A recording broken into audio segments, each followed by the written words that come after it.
Dear student, आज हम Hindi grammar का बहुत ही अच्छा लेसन पढ़ रहे हैं। रस रस जो है कविता की आत्मा है। जो हम कविता पढ़ते हैं उसमें जितने भी उदाहरण होते हैं, हम रस लेकर मतलब आनंद की अनुभूति, हमें प्रसन्नता और खुशी होती है, आनंद की अनुभूति होती है।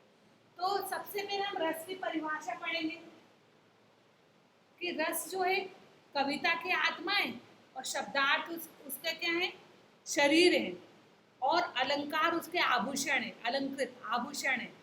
आए समझ में? तो रस भैया सबसे पहले हम पढ़ेंगे कि भाई रस किसे कहते हैं।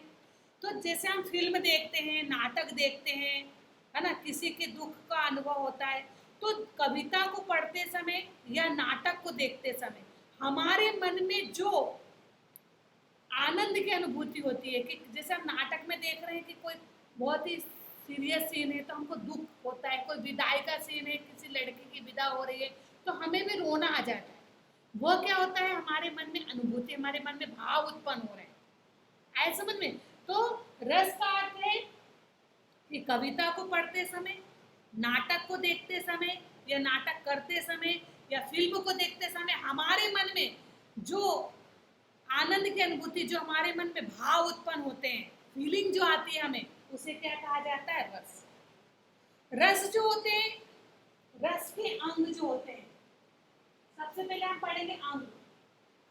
ऐसा समझे? तो इसके अंग जो होते हैं वो चार प्रकार के होते हैं। सबसे पहला होता है कि आपको जैसे बुक में जो ग्रामर की बुक में तो अनुभाव, विभाव, संचारी भाव और स्थायी भाव, परंतु सबसे पहले मैं आपको पढ़ाऊंगी विभाव।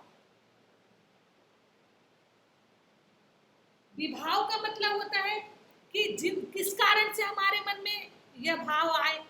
विभाव का मतलब होता है कि किस कारण से यह भाव हमारे मन में आए, उसे क्या कहा जाता है? विभाव। नंबर दूसरा है आपका नंबर सेकंड है आपका स्थायी भाव।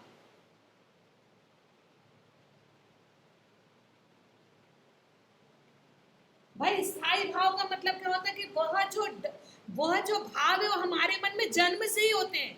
जैसे हमें सभी को मालूम है कि कोई डरावनी फिल्म आ रही है, उसमें भी कोई भूत वगैरह है, तो हमारे मन में जन्म से कि भूत आएगा तो हमको डर लगेगा। आए समझ में? तो जो स्थायी भाव का मतलब होता है कि जन्म से वह भाव जो होते हैं वो हमारे मन में होते हैं, मतलब हमारे मन में होते हैं कि हम डर लग रहा है या हमें दुख, मतलब हमारे मन में जन्म से ये भाव है हमारे में कि डर का है, दुख का है, खुशी का है। तो ये जन्म से ही यह स्थायी भाव हमारे मन में, हमारे जन्म से ही हमारे मन में ये भाव होते हैं और समय आने पर ये उजागर हो जाते हैं। अब नंबर तीसरा हम पढ़ेंगे संचारी भाव। आया समझ में? नंबर तीसरा पढ़ेंगे संचारी भाव। अब संचारी भाव किसे कहा जाता है कि अब इसको हम इसको हम पुष्ट कैसे करें, है ना, कि जो हमारे मन में, जो हमारे हृदय में जो स्थायी रूप से विद्यमान है, तो इसको दूर कैसे करें। तो आपको दूर कैसे करेंगे, आपको समझाया जाएगा कि नहीं नहीं डरना चाहिए, तो काल्पनिक है, तो वह उसे क्या कहा जाएगा? हम संचारी भाव को उसको पुष्ट करेंगे। उस पुष्ट करना का मतलब होता है कि उसको हम उस समस्या का समाधान कर दिया जाएगा, तो उसे क्या कहा जाएगा? संचारी भाव। और अब लास्ट जो आता है आपका, सबसे नंबर 4 जो आता है आपका अनुभाव। आए समझ में? अनुभाव का मतलब बताया गया यहाँ पर कि भाव का बोध कराने वाले, मतलब कि वह भाव हमारे मन, मतलब वो जो फीलिंग जो आई है उसका हमको ज्ञान होना चाहिए। जो हमारे मन में जो फीलिंग है, जो भाव है, उसको हमको ज्ञान होना चाहिए। उसे क्या कहा जाता है? अनुभाव। तो हमने अंग पढ़े, रस से, विभाव, है ना। अब भाई विभाव किसे कहा गया है कि जिन कारणों से ये भाव की उत्पत्ति होती है उसे क्या कहा जाता है? विभाव। किन कारणों से होती है उसे विभाव। स्थायी भाव का मतलब होता है वह भाव हमारे मन में, वह फीलिंग हमारे मन में जन्म से होती है, और जैसे डरने का भाव और समय आने पर यह उत्पन्न होता है। नंबर तीसरा आपको बताया कि संचारी भाव की स्थायी भाव को जो हमारे मन में, उसको कैसे पुष्ट करें, कैसे उसका समाधान किया जाए, है ना। और नंबर चौथा आपको बताया हमने अनुभाव। अनुभाव का बताया कि भाव का ज्ञान कराया जाए आपको कि भाई ये उसका बोध, उसका ज्ञान होना चाहिए कि ये डर है, ये जा सकता है, इसको हम दूर कर सकते हैं। तो ये आपको मैंने आपको ये बता दिया। अब सबसे पहले जो है आपको हम रस कितने प्रकार के होते हैं और उनके स्थायी भाव, आए समझे, रस के प्रकार, जो रस जो होते हैं उसके जो होते प्रकार और उसके स्थायी भाव, रस के प्रकार और उसके स्थायी भाव, ये आपको मालूम होना चाहिए। तो सबसे पहला होता है आपका श्रृंगार रस, आए समझ में। नंबर दूसरा होता है आपका वीर रस, नंबर तीसरा है होता है आपका रोध रस, नंबर 4 होता है आपका विभत्स रस, विभत्स रस,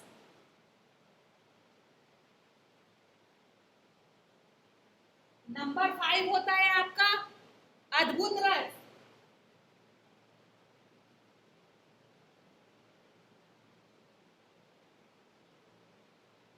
नंबर 6 होता है आपका शांत रस,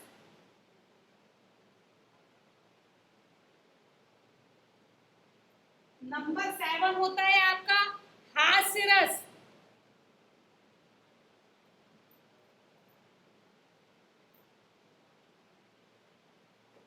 नंबर 8 होता है आपका भयानक रस, भयानक से भय उत्पन्न होता है,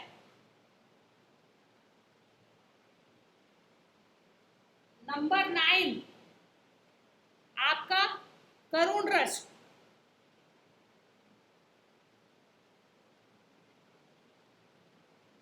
आया समझ। और फिर है आपका वात्सल्य रस,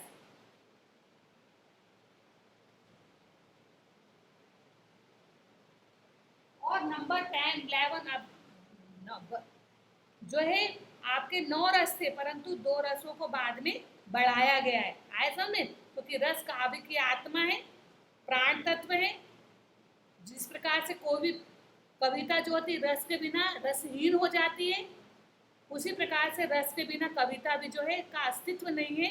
वो जिस प्रकार से हमारे शरीर में प्राण नहीं होंगे तो हमारी शरीर का कोई मतलब नहीं होगा, उसी प्रकार से कविता में रस का होना बहुत अधिक जरूरी है। मतलब 9 रस हैं परंतु इसके अलावा 2 रसों की चर्चा होती है, एक होती है वात्सल्य की होती है और एक भक्ति रस की होती है।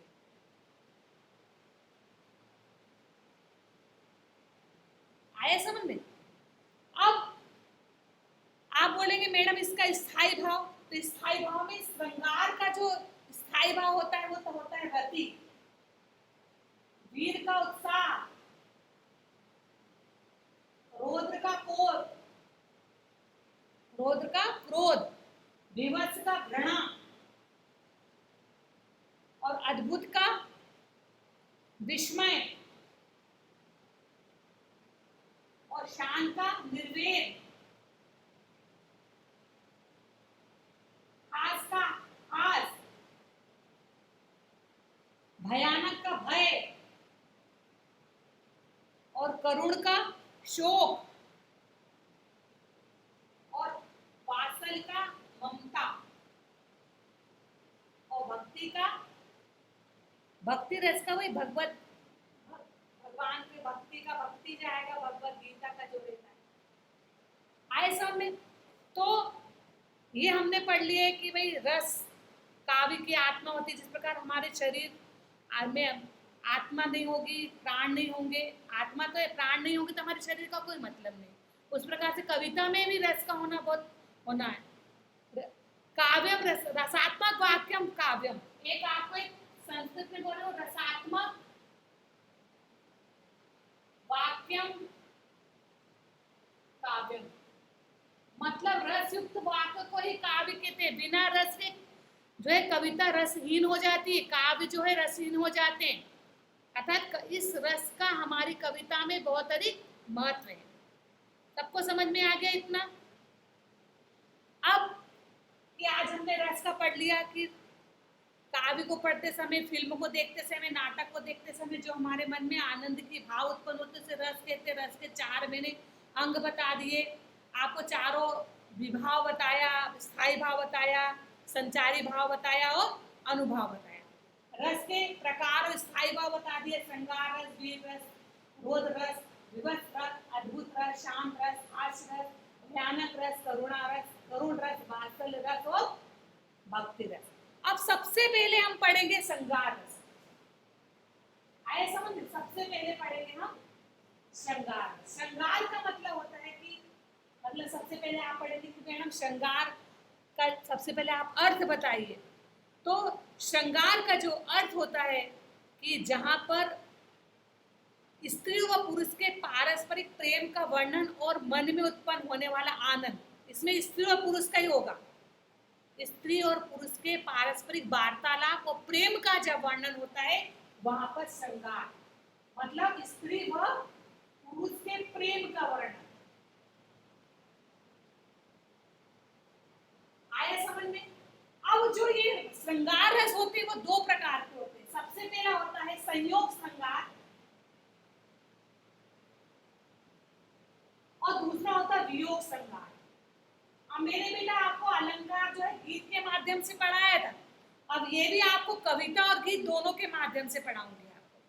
तो श्रृंगार रस दो प्रकार के होते हैं, संयोग श्रृंगार रस और वियोग श्रृंगार रस। संयोग श्रृंगार का रस होता है कि जहां प्रेमी और प्रेमिका के मिलन का जहां वर्णन होता है, प्रबल प्रेम के मिलन का वर्णन जहां होता है वहां पर क्या होता है, संयोग श्रृंगार रस होता है। आए समझ में? जैसे हमने एक उदाहरण जैसे संयोग श्रृंगार रस का पढ़ा कि कंकन किंकिन नुपुर सुनि धुनि कहत लखन सन राम हृदय गुनि। मतलब जैसे ही जो है नुपुर की और कंगने की आवाज आई तो जो है उसका प्रेमी जो है दौड़ कर आ गया। ऐसा नहीं, तो यहाँ पर संयोग ने मिलन, जहाँ प्रेमी और प्रेमिका का जो है प्रेम का वर्णन हो, आपस में मिलन का वर्णन हो, वहां पर क्या होता है, संयोग श्रृंगार होता है। अब हम हिंदी में गीत बहुत अच्छा है कि पल पल दिल के पार तुम रहती हो। एक और गाना है ऐसा में कि क्या हुआ तेरा वादा, मतलब ये आपस में संयोग रस। वियोग का मतलब होता है कि जहाँ प्रेमी या प्रेमिका या स्त्री और पुरुष जो है आपस में जब बिछड़ जाते हैं तो वहां पर जो है वियोग श्रृंगार रस होता है, प्रेम का वर्णन। रति का मतलब होता है प्रेम। आए समझ में?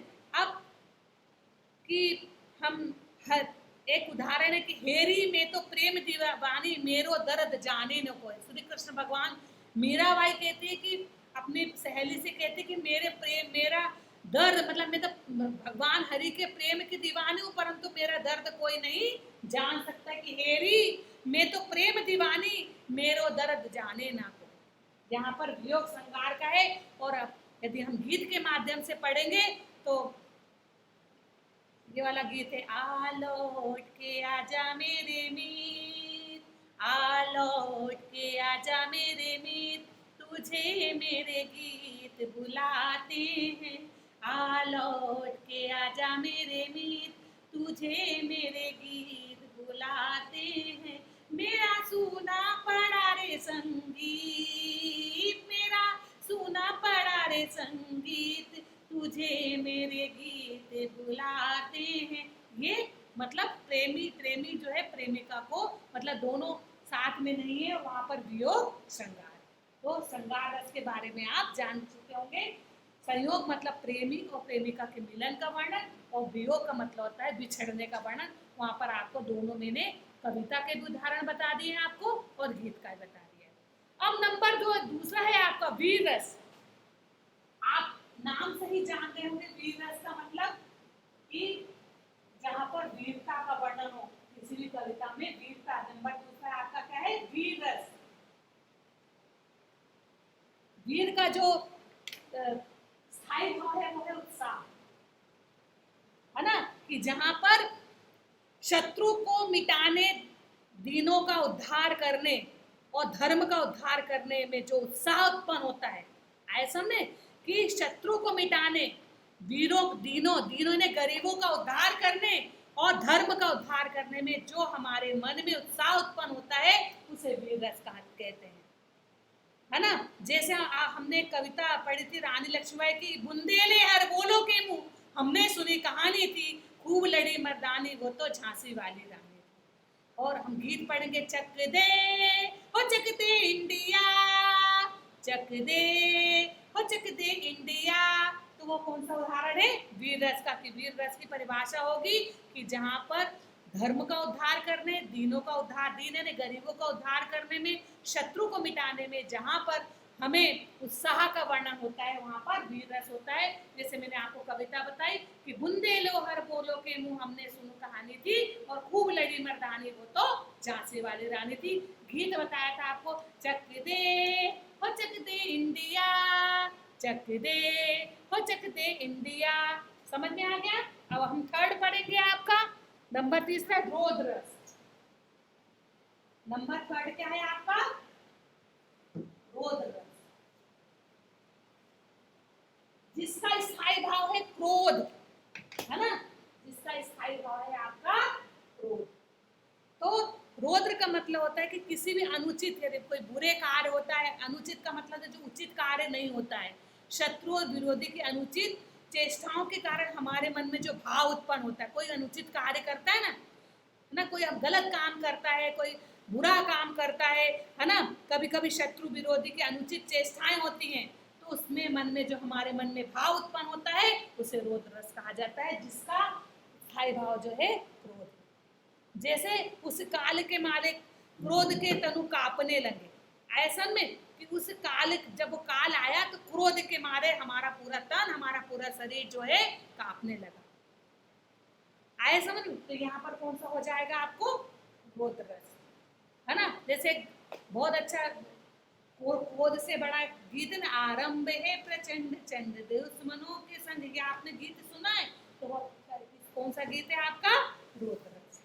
नंबर फोर्थ पढ़ेंगे हम, विवश।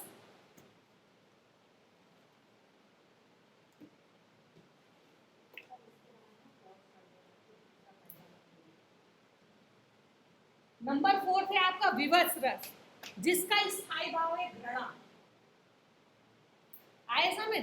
जिसका स्थायी भाव क्या है कि घृणा। विवश का मतलब होता है किसी भी घिनौने पदार्थ को या कोई भी गंदी चीज को अपन बोलते हैं छी, अरे ऐसा हो गया, तो मतलब किसी भी अद्भुत या जहां पर भी हम घिनौने पदार्थ को देख के हमारे मन में ग्लानि उत्पन्न हो जाती है, ये हमारे मन में घिनौनापन उत्पन्न हो जाता है, वहां पर कौन सा रस हो जाता है, विवश रस।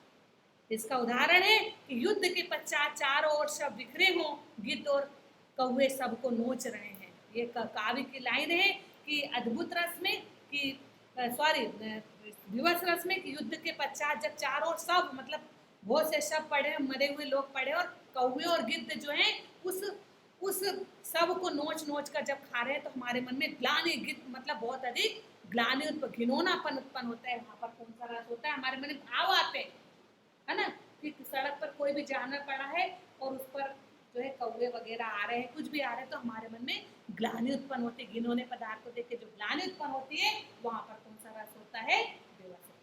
तो आज हम पार्ट 1 रस में अपने रस की परिभाषा पढ़ी, उसके अंग पढ़े, और उसके 4 हमने रस के प्रकार और स्थायी भाव पढ़े। आगे पार्ट 2 में इसको हम कंटिन्यू करेंगे।